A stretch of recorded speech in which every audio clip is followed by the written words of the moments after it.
So here comes a very simple feeling exercise for the general area where what in Jinshin-jitsu we call safety energy lock number 14 lives. 14 lives under the rib cage, but never mind imagining, visualizing, or even feeling points at this moment. Simply take a moment to stand there with soft knees, feet softly on the ground. The knees just have wiggle room, so they're neither bent nor locked. Follow your breath for a few exhalation-inhalation cycles, making sure that with each exhalation your shoulders melt. And when shoulders melt, many of us already familiar with Jinshin-jitsu have this reflex of thinking shoulders should melt down. Allow them to melt and let them show you what they do. Generally, you will find that if you truly allow the shoulders to melt, they first melt out into their natural expansion, and then, if needed, they also melt down. Feel that softening and feel yourself landing more and more in your body and on the ground as you exhale. That's a good preparation for the exercise and any of these exercises.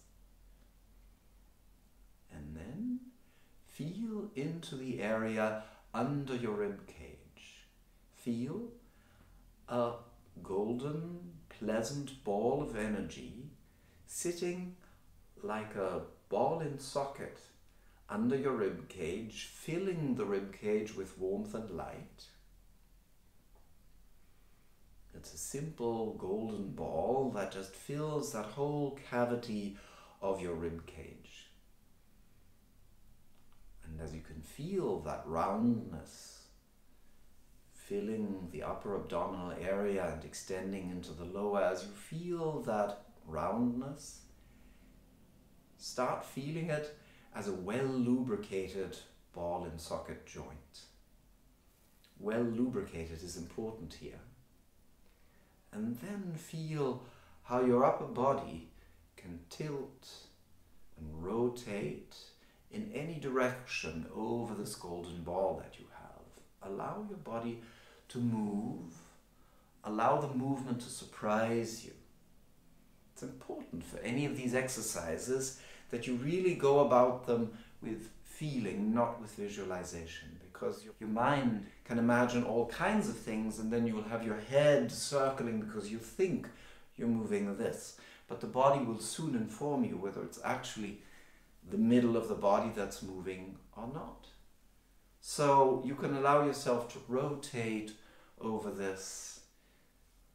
Simply rotate like this, or tilt in different directions, or roll as I've been showing most of the time. This is not about imitating any movement you see me making, okay?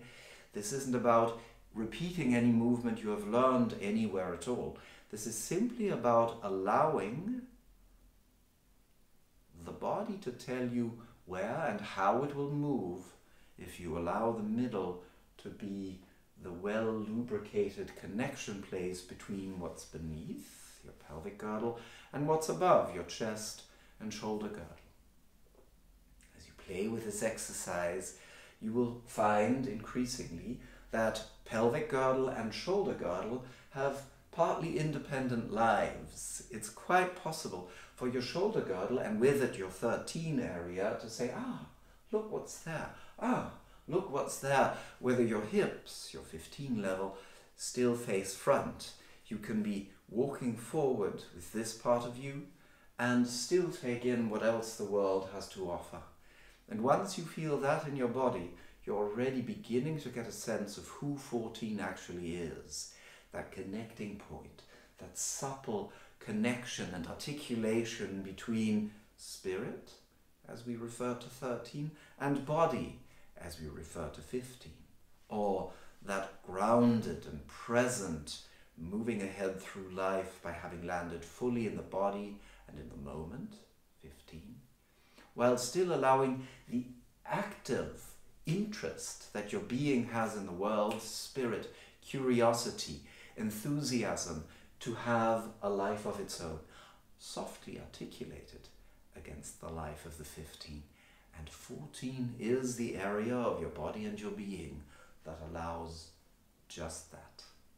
Enjoy this exercise, and as I said, feel free to share it with friends.